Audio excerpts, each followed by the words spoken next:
Hi everyone! Have you ever thought about how you breathe or how your children breathe? Has anyone ever asked you to even think about it? Allow me to explain why I'm asking you to pay attention and think about how your children breathe. So how we breathe as children determines how we look for the rest of our lives. So let that statement sink in for a second. How we breathe as children determines how we look for the rest of our lives. And it affects more than just how we look. It affects our overall health and affects all aspects of our growth and development. So in today's video, I want to talk about all the different issues that are rooted in, not all the different issues, some of the issues, there are too many, that are rooted in improper breathing or mouth breathing rather than nasal breathing. And my goal is, because we're going to have limited time and it's a very complex subject, but my goal is to get you interested and curious enough that you will seek out additional information on your own so that you can be the best health advocate that you can be for your child. And if they need help, that you can get them the help that they need. So on that note, let's do a quick true or false. True or false? You are shocked to hear that 9 out of 10 children have some sign or symptom of sleep disordered breathing. So I would love some engagement on this here. Can you do me a favor and in the comments type whether you knew that, or is that shocking to you? Is that surprising? Let me know what you think. I personally found it very startling when I first heard this, and I didn't even believe it. But can you share your reaction with me and let me know where you stand? And don't be shy or embarrassed to say if you had no clue, and we'll talk about what this even means. So what are signs and symptoms of sleep disordered breathing? So for some children, it could be tooth grinding, right? And a lot of parents have told me that this is something that they hear their children do in their sleep.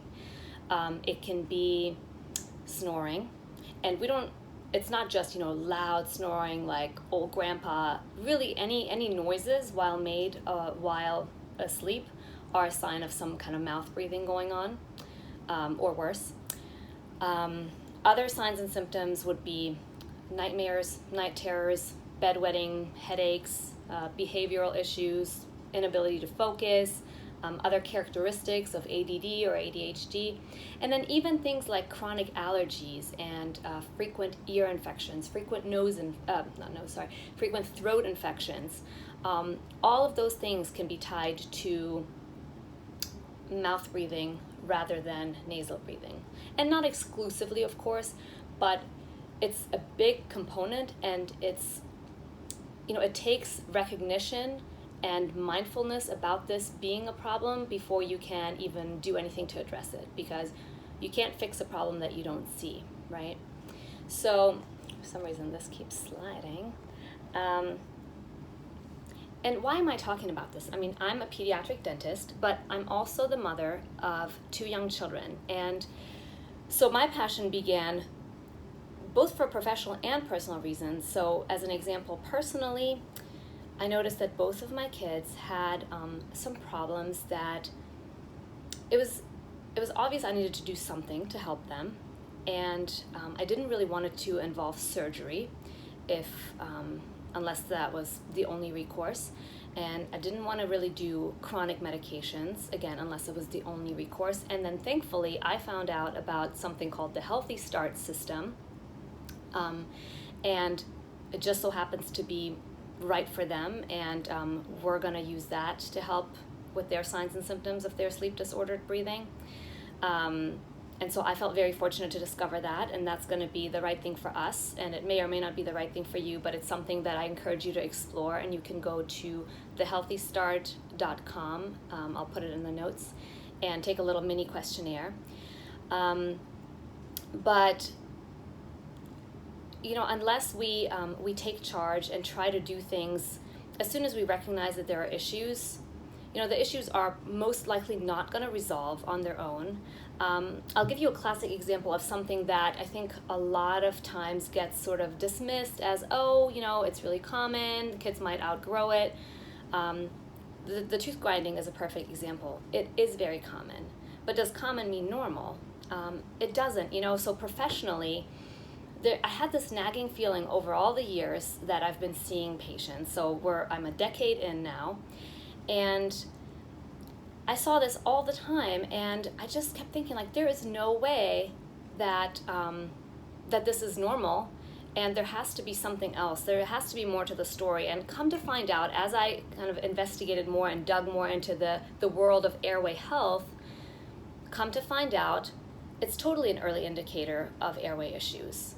And the most widely accepted theory now is that tooth grinding is an attempt to keep the airway open. So that is something that is definitely worth exploring if this is something that you notice in your child. So, by the way, I'm also going to put a link to a brief little blog article on tooth grinding that we have on our website that you can also look at. But I want to focus some more on mouth breathing now. So when the mouth is open at rest rather than closed, which is how it should be, the tongue is not really going to be resting where it's supposed to be resting, and where it's supposed to be is in the roof of our mouth, which is also called the palate. So up there is where the tongue should live anytime that we're not talking or eating. And unfortunately, most of us and most of our children do not do that. If you notice your young children, a lot of times you'll notice that the tongue is sort of, almost hanging out a little bit, or kind of the lips are parted and you can see the tongue. And really we want to encourage our children to breathe through their nose, because the air that we get through our nose is very different than the air that we get through our mouth. So when the air gets into our lungs through our nose, it's been filtered, it's been moistened, it's been purified. The air that comes through our mouth actually is very irritating and can cause inflammation in the tonsils, which then, with inflammation comes enlargement. So enlarged tonsils then make it even harder to breathe, so it compounds the problem even more. So breathing through the nose is so essential and crucial. Our nose is not just there for decoration, right? It really is meant to be, the air that you get through nasal breathing would be sort of the difference between getting air through a garden hose versus a coffee straw, which is how much air you might be getting if you're sleeping with your mouth wide open, for example. And so, when we're thinking about children and their growth and development, why do we need air so badly? We need the oxygen, right? So, and the whole balance of oxygen and carbon dioxide, and I'm not going to get into the complexities of the physiology, but you're not even going to get as much oxygen to the brain, and especially in a child's young developing brain. It's a problem if they're always at a little bit of a deficit when it comes to their the availability of oxygen. And so if you see behavioral issues, or if you see impulsivity, or things that just make you wonder, like, what is going on here? Like, what is up with my child during the day?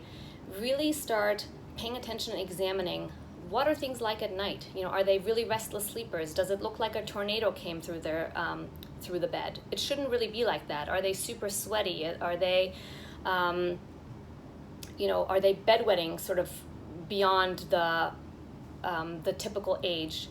All those things can be signs that there's something going on with sleep disordered breathing. So I kind of want to do an interesting tangent briefly here with, okay, so I mentioned the tongue and how it needs to rest on the roof of our mouth, and that is really important for the development of the jaws. So I had mentioned in a previous video, last week's video, about underdeveloped jaws, malalignment, and then crowding, crooked teeth, all those things. We'll tie back to that because with the tongue not resting where it's supposed to and not allowing, so the tongue is a very strong muscle, by the way. Per square inch, it's the strongest muscle we have, actually.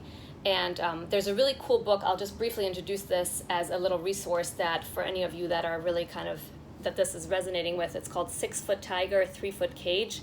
So the tiger that it's referring to is the tongue. The 3-foot cage is sort of the underdeveloped mouth and the jaws that are too small to contain this tongue. And this tongue, by the way, if it doesn't have the right size developed jaws, is inevitably going to fall back and kind of partially obstruct the airway, which again compounds the whole problem with getting enough air and oxygen at night. So, but the tongue then also, in helping to develop the jaws properly, mouth should be closed, breathing through the nose, jaws develop, widen more like they should, more space for the teeth, less crowded teeth, less crooked teeth. So all kinds of benefits. And so for me, it's not even just about the teeth, even though I am a pediatric dentist, but I try to look beyond the teeth. But another thing relating to the teeth is that we also tend to see higher rates of cavities in children who are mouth breathers. And then part of that is because mouth breathing leads to dry mouth at night, leads to less and diminished protective effects of our saliva. So all kinds of things tying into each other. You know, one problem leads to the next, leads to the next, leads to the next. So trying to get at the root cause of all these problems can just provide so much relief in so many different ways. And the quick side note was going to be that, you know, we got a lot of this information about our underdeveloped jaws actually from the fields of anthropology when you know, they would look at sort of modern human skulls and compare to our ancestors and see that it seemed that, you know, post-industrial revolution, when our diet really changed and we started eating softer foods, that really coincided with sort of this, you know, the shrinkage of our jaws. And so the nerd in me finds all that very fascinating. And I just wanted to throw that out there as a fun fact, but also helpful for all of you with younger kids who are making choices about, you know, what to feed them, and just keep in mind that in order to get proper muscle and bone growth in our jaws and in our face, we do need to basically give those muscles a workout. So, you know, try to not exclusively give soft things to your children. They can really handle chewing even without teeth. I mean, they can gum up some really hard stuff and, you know, allow their mouth to get the exercise that it needs to grow. I guess is the basic message. So I'll wrap it up just by saying that my call to action for you is find out more about all of this. It's very interesting and it can be very life-changing, and I don't think it's an exaggeration to say that. I'll make another just quick recommendation. This is a really interesting book also, and this is not super technical. This is actually written by a journalist who put himself through a very interesting experiment of nose breathing versus mouth breathing, and it's a really interesting book. So I will end on that note. Thank you so much for watching. I hope this was helpful. Let me know if you feel like you got something positive out of this. Again, it's a huge complex topic, and I just kind of scratched the surface, so I couldn't even really do it justice. I had to just pick and choose a few things to go into. There's so much more to talk about, but I'm happy to talk to you about your child's individual situation and see if we can come up with a plan. A lot of times it takes a collaborative effort to resolve some of these problems, and a multifaceted approach, but where there's a will, there's a way. So on that note, thank you again for watching, and take care. Thanks, bye.